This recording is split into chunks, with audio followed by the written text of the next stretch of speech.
Hello, I'm Archibald Chesterfield III, coming to you live from the Natural Organics studio. And today, I'm answering some questions for Scotty. Scotty sent me some money to answer some questions. And one of his questions is, where did it all go wrong for Longines? How did they go from being one of the world's leading watch companies to blah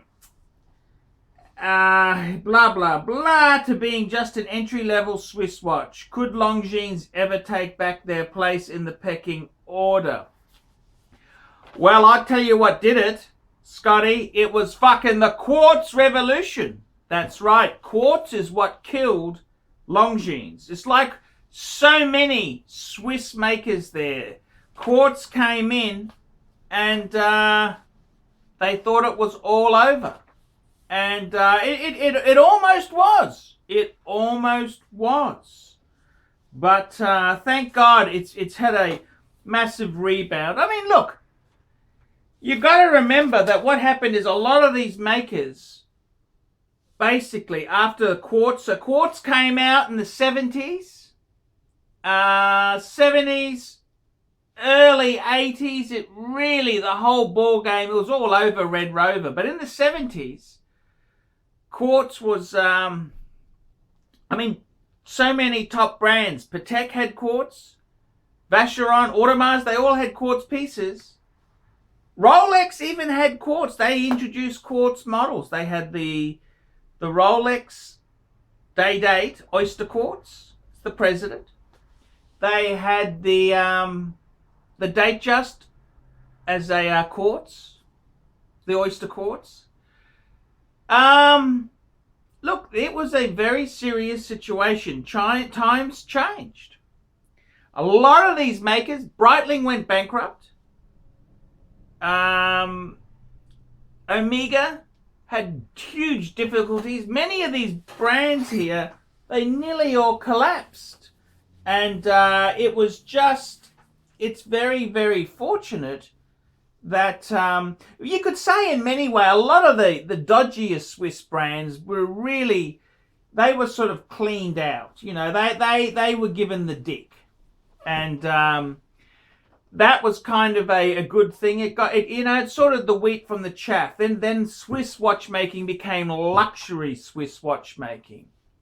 So with Longines itself there, the quartz revolution, they never really have rebounded since then. Then an investment company comes in and they revive the name, and they've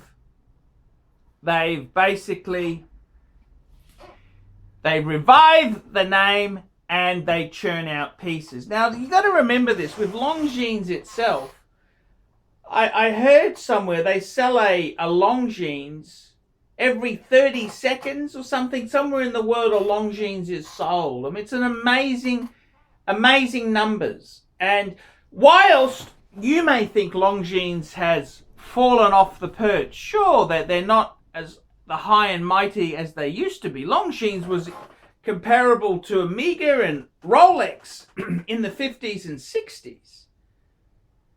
However, Longines itself is fucking successful. If you've got such volume, see, these are owned by corporations. It's not about churning out $10,000 watches. It's about selling product and making profit. Profit! That's right, profit. So that's all that matters. So Longines itself, the brand name has gone down pat. It's lowered itself, but it's become more out there in the marketplace. I'll give you an example. What was before Ferrari? What were the early Ferraris? Well, the early Ferraris were basically Alfa Romeo and Fiats. And Alfa Romeo was sort of the brand before Ferrari. And Alfa Romeo, instead of staying at that Ferrari, Maserati level, it went down in price. They made a range which was more affordable. So Alfa Romeo as a company, sells a hell of a lot more Alfa Romeos than Ferraris because they're a more affordable thing. They all rust and fall to bits. But their market share, as a company, they're bigger. And this is the whole thing. Just because a company has gone down market doesn't mean they're not successful. It's probably worked for Longines. Longines itself sells a hell of a lot of product. And at the end of the day, don't ever forget, these are corporates. So the question you're asking there, where did they go wrong? It was the quartz revolution is where they went wrong. That fucked up a lot of Swiss houses. They were a leading company, and they went from a well-respected position to being just entry-level Swiss. Yep, that's right. All in the pursuit of dollars. Could Longines ever take their place back in the pecking order? Well, I think Longines as a brand, the brand management, they would probably release watches which are expensive. They'll release limited edition solid gold pieces, and it's like a car maker having a like Honda had the NSX it released, the sports car. And Longines will certainly do that. They'll release occasional limited edition models, but their bread and butter profit, they're in the Toyota market. They're in the mass market of watches. So I don't think as a corporate they're doing very, very well. Just because they don't have the high-end prestige, that doesn't matter. This is corporate. They care about profit. So I don't think I think what you're asking is, will Longines ever go back to being just making expensive high-end watches? No. There's too much money selling shit to normal everyday schmucks. That's where the money is. You can't blame them, for fuck's sake. I'm ArchieLuxury. I hope that answers your question. Live from the Natural Organic Studio. See you later, fuckers. We specialize in the repair of Rolex and Patek Philippe watches. We've been doing the same thing for more than 25 years.